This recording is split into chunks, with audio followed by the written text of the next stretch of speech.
반갑습니다. 예, 감사합니다. 오늘 다윗 이야기를 계속 하는데요. 오늘 온 이스라엘의 왕이 된 다윗의 이야기를 하려고 합니다. 다윗의 왕국의 수도가 예루살렘이 되었습니다. 그리고 예루살렘을 점령하면서 왕국의 기반을 갖춘 뒤에 바로 한 일이 있습니다. 그것이 뭐냐면 십계명 두 돌판이 들어있는 언약궤를 자신의 왕국에 가지고 오는 것이었습니다. 그림 보여주세요. 그림 보여주시면 조금 더 이해가 쉬울 텐데 그림 한번 보여주세요. 예, 이렇게 돼 있는 언약궤가 뭔지 아시죠? 예, 저 언약궤, 십계명 두 돌판이 들어있던 저 언약궤. 이 언약궤는 모세가 출애굽을 하고 광야에서 성막을 건축하면서 만들었습니다. 그리고 이스라엘 백성들이 행진할 때 이스라엘 백성들 앞에 서서 저렇게 나팔을 불면 백성들이 뒤에 따라왔습니다. 그리고 이 언약궤는 이스라엘에게 있어서 하나님이 함께 하신다는 상징이었습니다. 그리고 승리의 상징이기도 했죠. 하나님이 함께 나가서 전투에 임하시고 또 우리에게 승리를 주시는 상징. 이스라엘 백성들이 요단강을 건널 때, 그러니까 가나안에 들어가기 전에 요단강, 여호수아 지도자 시대에 요단강을 건널 때 제사장들이 언약궤를 메고 강에 발을 담그니까 물이 갈라졌습니다. 그리고 여리고 성을 점령할 때도 여리고를 이렇게 언약궤를 메고 돌았습니다. 그때 여리고 성벽이 무너졌죠. 매일 한 바퀴씩 7바퀴 돌고 마지막 날 7바퀴 돌았을 때 여리고 성벽이 무너졌습니다.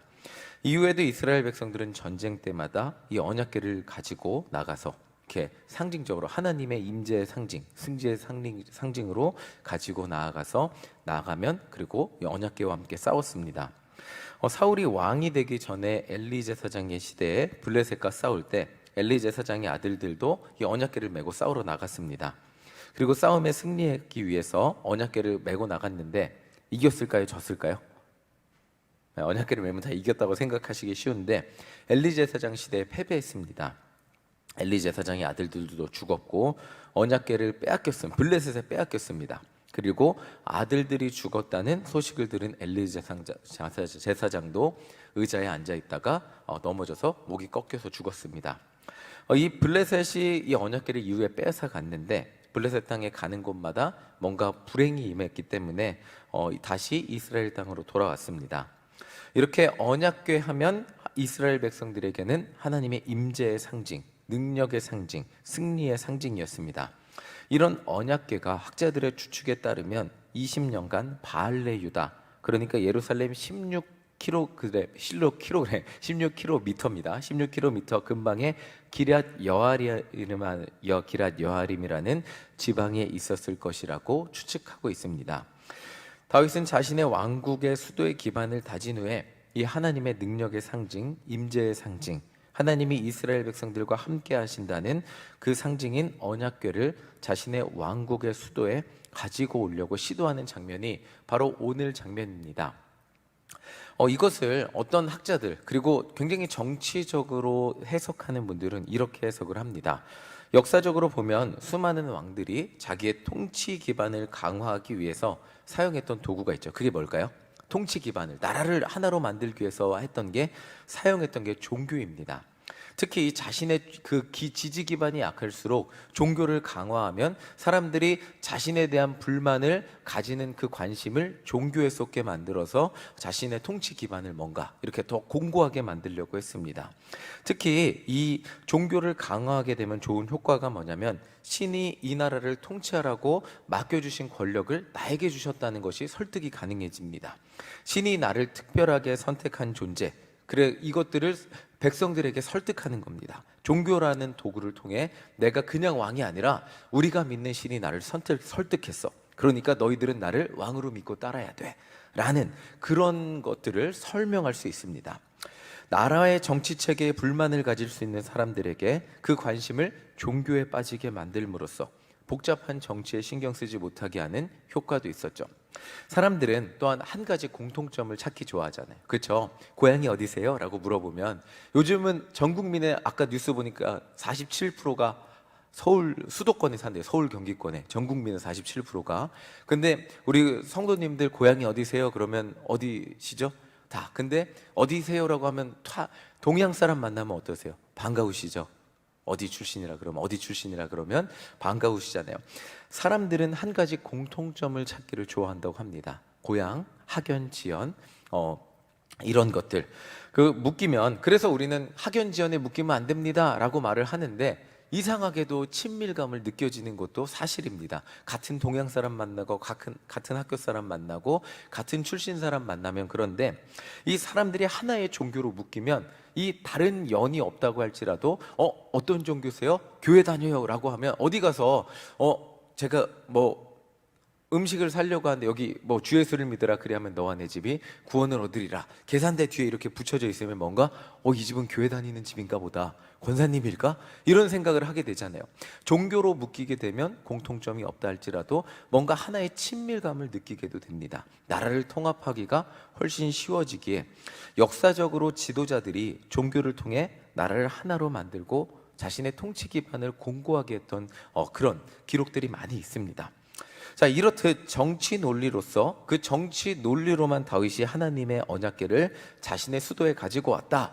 엄청난 이득이 있어요. 사실은 이 언약궤가 다윗의 수도, 새로 생긴 수도에 언약궤를 가지고 오면 사실은 정치적 논리로서 엄청난 이득이 있는데, 저는 이거를 이렇게만 보려고 하지는 않습니다. 하나님의 언약궤가 하나님의 임재의 상징이 이 새롭게 된 이 예루살렘에 다윗성에 함께 하신다는 것이 엄청난, 이 백성들이 볼 때는 하나님이 다윗과 함께 하시는구나, 예루살렘에 하나님이 다윗을 통해 일하시는구나, 이런 상징성, 엄청난 상징성을 보여줄 수 있습니다.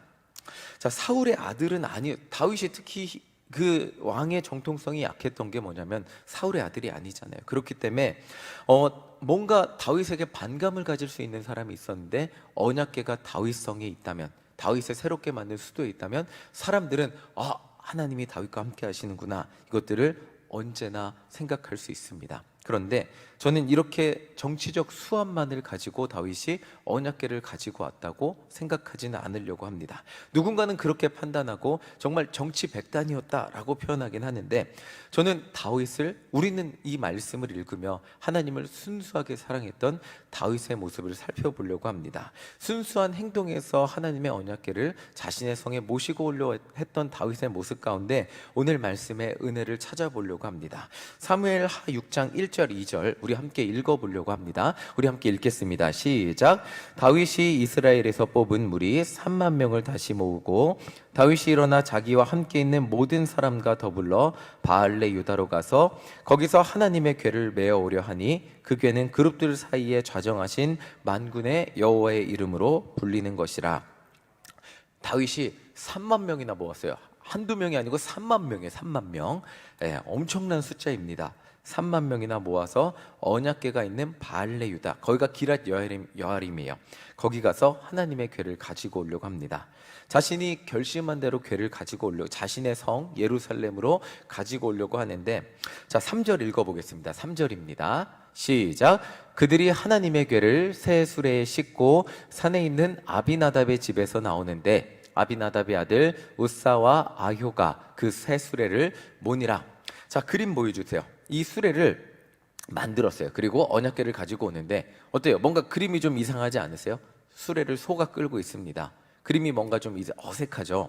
아까 처음 보여줬던 그림 기억나세요? 그 언약궤를 들고 있었을까요? 끌었을까요? 들고 있어요. 그 율법에 따르면 언약궤는 제사장들이 이동할 때 메고 이동해야 되는 것이었습니다. 그런데 지금 다윗은 새 수레에 싣고 이동을 하고 있습니다. 소달구지라고 표현하면 너무 격이 떨어지는 것 같지만 엄밀히 말하면 소달구지 같은 모습이죠. 자, 율법에 따르면 언약궤는 제사장들이 어깨에 메고 이동해야 하는 것이었는데 다윗은 소가 끄는 수레에 싣고 언약궤를 이동을 시켰습니다. 그리고 그 결과가 이렇게 나옵니다. 사무엘하 6장 6절 7절 함께 읽어보겠습니다. 시작. 그들이 나곤의 타작마당에 이르러서는 소들이 뛰므로 우사가 손을 들어 하나님의 궤를 붙들었더니 여호와 하나님이 우사가 잘못함으로 말미암아 진노하사 그를 그곳에서 치시니 그가 거기 하나님의 궤 곁에서 죽으니라. 자, 언약궤를 끄는 있는 수레가 나곤이라는 사람의 타작마당 그쯤에 이르렀을 때 소가 뭐 어떤 문제인지는 모르겠어요. 근데 문제가 생겨서 소가 팔짝팔짝 뛰었습니다. 그러니까 수레가 이제 기울어지고 언약궤가 떨어지려고 하겠죠. 그래서 우사는, 그 책임자는 수레가 떨어지지 않도록, 언약궤가 떨어지지 않도록 붙잡았습니다. 그것 때문에 하나님의 진노를 사서 우사는 죽었죠. 우사는 언약궤를 땅에 떨어뜨리지 않으려고 손으로 잡은 잘못밖에 없는데 죽게 되었습니다. 언약궤는 거룩한 물건이니까, 이 세상의 물건과 성별된 거룩한 물건이었는데, 죄인인 인간이 함부로 만져서 안 되는 물건이었는데 손을 대었기 때문에 죽게 되었습니다. 그런데 우사가 죽은 이유를 잘 생각해 보면, 다윗이 처음부터 언약궤를 이동할 때 제사장들을 통해 어깨를 맸다면 죽지 않았겠죠. 제사장들이 어깨에 메고 이동했다면 죽지 않았겠죠. 소달구지에 올려서, 굳이 소가 놀랬기 때문에 우사가 잡으려고 하다가 죽은 일이었으며 죽을 일이 발생했습니다. 자, 이 일이 우리에게 알려주는 것이 있다면, 하나님은 다윗 마음대로 움직여 주시는 분이 아니라는 것입니다.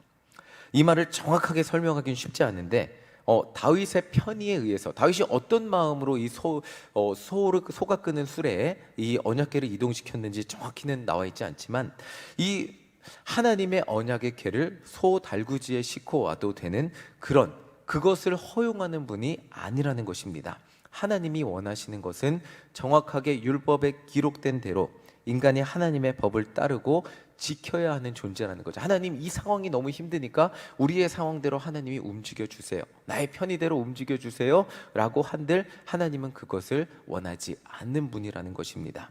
그러니까 이 말을 조금 더 확대해서 생각해 보면, 인간인 이상 다윗이 하나님의 언약의 궤를 가지고 자신의 성으로 가지고 오면서 자신에게 정치적으로 이득이 될 것을 조금도 생각하지 않았다고 표현하기는 어렵습니다. 하나님의 언약의 궤, 내가 사랑하는 하나님의 언약의 궤를 내 성에 모시고 와야겠다. 그런데 모시고 온다면 백성들이 나를 조금 더 왕으로 존중해 주겠지. 뭐 이런 수많은 정치적인 생각들을, 이득에 대한 생각들이 없었다고 표현하기는 어렵습니다. 그런데 하나님은 이런 인간의 쉬운 잔머리와 판단에 이용되실 분이 아니라는 것입니다. 그리고 그렇게 생각해도 되는 분이 아니라는 것을 이 모습을 통해 보여주고 계신 거예요. 인간이 조금 그래, 어깨에 매지 않고 소로 된 이 수레를, 소가 끄는 수레를 가지고 언약궤를 가지고 와도 되겠지 라고 그냥 인간의 편의에 의해서 생각하고 가지고 오려고 했지만, 하나님은 그것을 용납하지 않는 분이신 것을 보여주시면서, 하나님은 어떤 인간의 편의에 의해서 하나님의 기준이 바뀌는 것을 용납하지 않는 것을 보여주고 계세요. 그래서 이 사건 이후에 다윗은 하나님의 언약의 궤를 자신의 성으로 가지고 오지 않습니다. 오벳 에돔의 집에 그냥 둡니다. 오벳 에돔의 의사는 물어보지 않고 그냥, 이게 사람이 죽으니까 자기 성으로 가지고 올 엄두를 내지 못하고 오벳 에돔의 집에 그냥 둡니다. 그런데 오벳 에돔은 사실 자기의 의사와 상관없이 사람이 죽은 언약궤를 그냥 자기 집에 둔 거예요. 그런데 그냥 다윗이 두라니까 두었는데 이런 일이 일어납니다. 11절 읽어보겠습니다. 11절입니다. 시작. 여호와의 궤가 가드 사람 오벳 에돔의 집에 석 달을 있었는데 여호와께서 오벳 에돔과 그의 온 집에 복을 주시니라. 하나님의 언약궤를 둔 오벳 에돔, 그 집에 복이 임했어요. 자기가 원한 거 아니에요. 다윗이 그냥 두래니까 둔 거예요. 근데 복이 임했죠. 오벳 에돔은 우사의 죽음이라는 재앙이 일어나니까 어쩔 수 없이 언약궤를 자신의 집에 둔 것뿐인데 복을 받습니다. 이게 되게 중요한 건 뭐냐면, 어떤 계산 없이, 자기의 그냥 의지와 상관없이, 복에 대한 계산 없이 그냥 두게 되었으니까 두게 된 건데, 오벳 에돔은 복을 받았습니다. 이 소식을 들은 다윗은 다시 언약궤를 자신의 성으로 가지고 옵니다. 우리 13절 읽어보겠습니다. 13절입니다. 시작. 여호와의 궤를 맨 사람들이 6걸음을 가매 다윗이 소와 살찐 송아지로 제사를 드리고. 이번에 어땠어요? 여호와의 궤를 어떻게 했어요? 소가 끌었어요? 수레에 실었어요? 맸어요. 제사장들이 맸어요. 지금 중요한 것은, 이제는 제사장들이 여호와의 궤를 맸습니다. 정말 하나님 앞에 조심하며 소와 살찐 송아지로 제사를 드리고 언약궤를 자신의 성으로 모시고 오는 모습을 보여주고 있습니다. 인간의 편의에 의해서 방법이 변화된 것이 아니라 하나님의 방법에 의해서 인간이 그것을 맞추고 있는 모습을 보여주고 있습니다. 그리고 다윗이 어떻게 했는지 14절을 살펴보겠습니다. 14절 함께 읽겠습니다. 시작. 다윗이 여호와 앞에서 힘을 다하여 춤을 추는데 그때 다윗이 배 에봇을 입었더라. 다윗이 어떻게 하고 있다고요? 여호와 앞에서 힘을 다하여 춤을 추고 있어요. 5절을 보면 우사가 죽기 전에 다윗이 언약궤를 소달구지에 싣고 올 때의 모습과 14절 한번 말씀 비교해 보고요. 그 다음 말씀 보여주세요.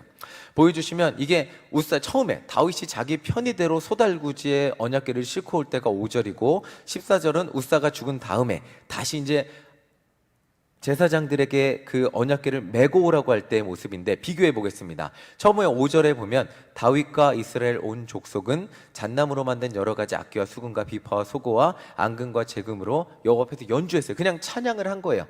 그리고 이것도 대단한 거예요. 하나님의 언약궤가 자신의 성으로 들어오니까 하나님을 찬양했어요. 그 길 가운데. 근데 14절을 보겠습니다. 14절 함께 읽어보겠습니다. 시작. 다윗이 여호와 앞에서 힘을 다하여 춤을 추는데 변했죠. 처음에는 그냥 종교적 의식과 제의를 한 거예요. 그냥 음악을 연주하고 하나님을 찬양한 거예요.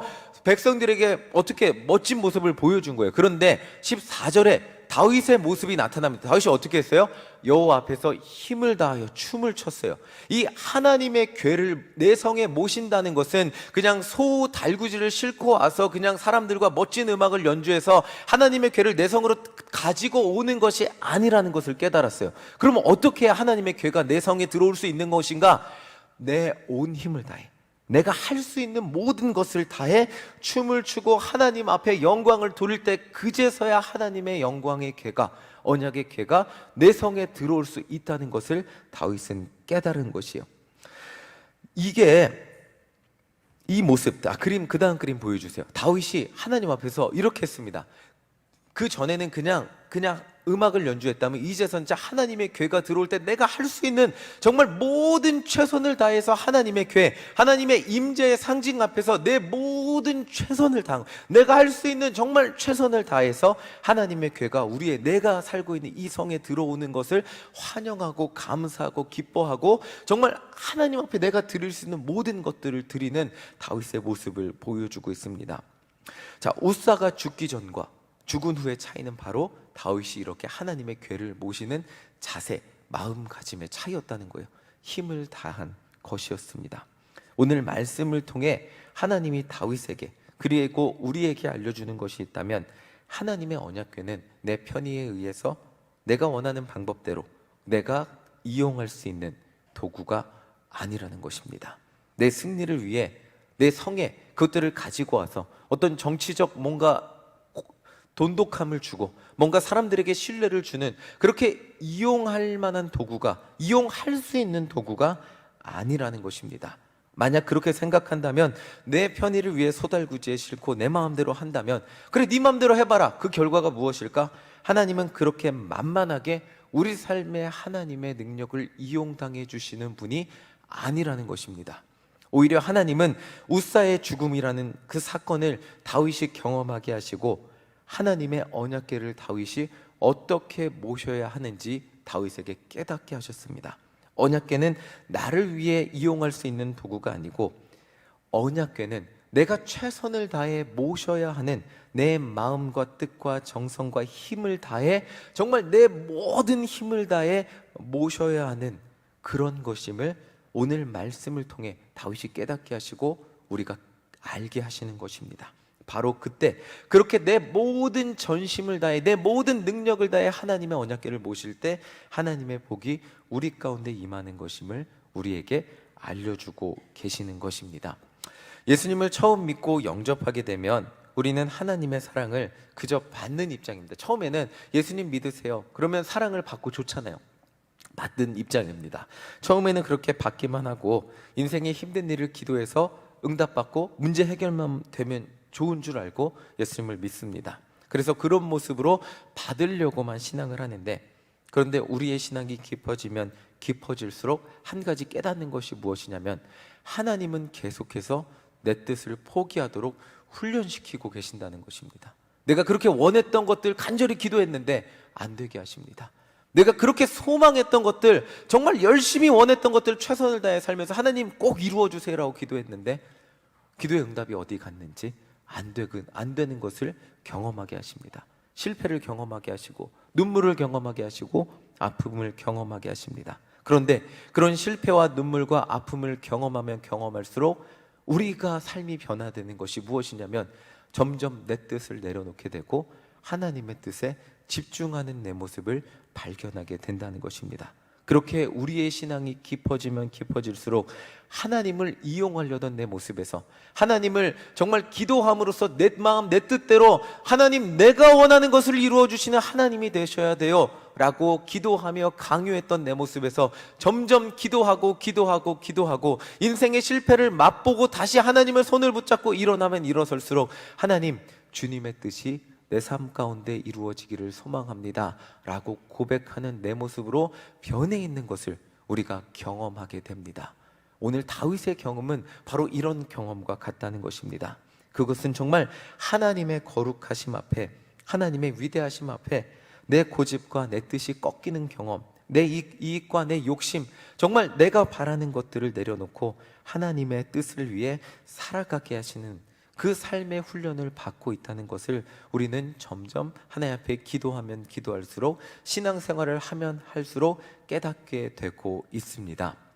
처음에는 언약궤가 마치 나를 위한, 나에게 승리를 주는 그런 도구로 보였다면 하나님은 우리를 훈련시키시고 우사라는 실패를 경험시키셔서 이 언약궤 앞에서 정말 하나님을 믿는 것이 내 최선을 다하고 나의 모든 것을 드리지 않으면 어려운 일이구나, 힘든 일이라는 것을 깨달으며 하나님 내 인생을 주님 앞에 드립니다, 나를 사용하여 주시옵소서 라는 고백을 가지고 하나님의 언약궤를 내 마음에 모시는 훈련을 하나님 앞에 오늘도 우리는 하루하루 받으며 살아가고 있습니다.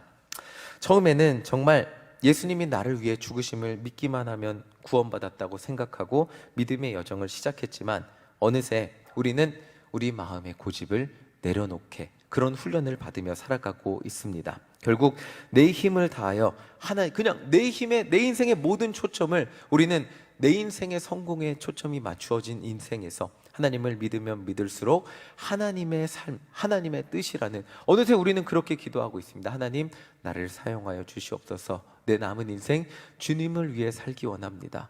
처음에는 그러지 않으셨잖아요. 처음에는 어떻게 기도했죠? 하나님 건강하게 해주세요, 하나님 부자 되게 해주세요, 하나님 평안하게 살게 해주세요. 그것이 우리의 기도였다면 어느새 우리의 기도가 바뀌어 있습니다. 내 남은 인생 한 영혼 전도하기 원합니다. 내 남은 인생 하나님 뜻대로 살아보기 원합니다. 어느새 우리의 삶의 기도 제목은 그렇게 변화되고 하나님은 그렇게 우리를 훈련시키시고 살아가게 만드시고 계십니다.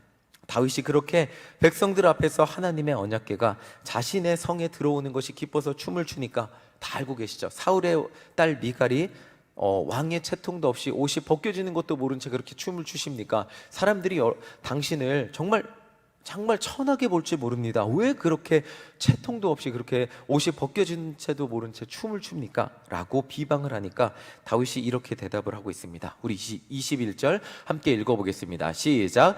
다윗이 미갈에게 이르되 이는 여호와 앞에서 한 것이니라. 그가 내 아버지와 그의 온 집을 버리시고 나를 택하사 나를 여호와의 백성 이스라엘 주권자로 삼으셨으니 내가 여호와 앞에서 뛰놀리라. 나는 여호와 앞에서 내 채통을 내 체면을 내가 차리는 것이 아니라 내가 하나님 앞에 내 모든 것을, 나는 여전히 하나님의 종이에요. 하나님 앞에 춤추는 것이 채통이 떨어지는 일이라면 정말 하나님이 나를 높이실 거라고 고백합니다. 22절입니다. 22절 읽어보겠습니다. 시작. 내가 이보다 더 낮아져서 스스로 천하게 보일지라도 뭐라고요? 내가 말한 바 계집종에게는 뭐라고요? 내가 높임을 받으리라 한지라. 하나님 앞에서 내가 하나님 믿는 것 때문에, 하나님 뜻대로 사는 것 때문에, 하나님 뜻대로 사는 것 때문에 내가 사람들에게 무시당하고 사람들에게 천하게 보인다 할지라도, 예수님을 전하는 것 때문에 이상한 사람으로 여겨진다 할지라도, 하나님 말씀대로 사는 것 때문에 내가 뭔가 부족한 사람같이 여겨진다 할지라도, 그렇게 낮아진다 할지라도 하나님은 나를 높여주실 것이라는 믿음의 고백을 다윗이 하고 있습니다. 하나님은 나의 인생을 위한 어떤 성공의 도구가 아닙니다. 나에게 복을 주는 도구도 아닙니다. 하나님은 내 인생 전부를 걸어야 하는, 내 힘을 다해 모셔야 하는 나의 구원자이십니다. 예수님이 나의 전부잖아요. 예수님이 나의 주인 되셨다고 고백하잖아요. 근데 처음에는 그 뜻을 모르고 그냥 예수님 믿으면 나와 함께하면 그냥 좋은 일이 있겠지 정도로 사는데, 점점 신앙이 깊어질수록 예수님이 나의 전부라고 고백하는 것이 얼마나 부담되고 어려운 일인지 깨닫게 됩니다. 여러분들이 내 인생, 정말 내 인생의 전부고, 내 삶의 전부고, 내 삶의 주권자이시고, 내 인생의 모든 것 되신다는 것, 그 고백의 무게감을 깨달으면 깨달을수록 우리는 하나님 앞에 내 삶의 전부를 드릴 수밖에 없음을 고백하게 됩니다. 내 인생 전부를 걸어서 하나님 때문에 내가 낮아지는 것 같이 보인다 할지라도 하나님은 분명히, 정말 우리의 진심이 하나님 앞에 있을 때, 다윗 이야기의 처음이 무엇이냐면, 사람은 외모를 보거니와 하나님은 무엇을 보신다고요? 사람의 중심을 보신다 그랬어요. 하나님이 정말 하나님을 사랑하는 우리의 중심을 보셨을 때, 하나님 때문에 우리의 인생의 모든 것을 건 우리의 중심을 보셨을 때, 하나님을 이용해서 내가 높아지려는 것이 아니라 하나님을 위해 살아가려는 우리의 중심을 보셨을 때, 하나님은 우리를 존귀케 하실 것이고, 우리를 통해 정말 한 영혼, 아니 10영혼, 수많은 영혼들이 주님 앞에 돌아오는 놀라운 역사를 일으키실 줄 믿습니다. 하나님은 오늘도 하나님께 우리의 모든 것을 걸고 맡기며, 정말 우리의 전부를 걸고 맡기며 의지하며 나아가는 우리 모두가 되시기를 간절히 소망합니다. 하나님을 그냥 그 표면적으로 하나님을 이용하는 것이 아니라 내 인생 모두를 걸고 진지하게 하나님만 붙들고 나아가는 인생이 될 때, 여러분들 하나님 손안에 붙들려 하나님을 위해 살아가는 이 세상에서 가장 존귀한 인생으로 쓰임받는 우리 모두가 되실 줄 믿습니다. 그 은혜가 우리 안에 넘쳐나기를 간절히 소망합니다. 아멘. 우리 내 평생 사는 동안 주님만 찬양하며 하나님께 모든 것을 걸며 살기를 소망합니다. 우리 찬양하며 우리 이 시간 함께 기도하겠습니다.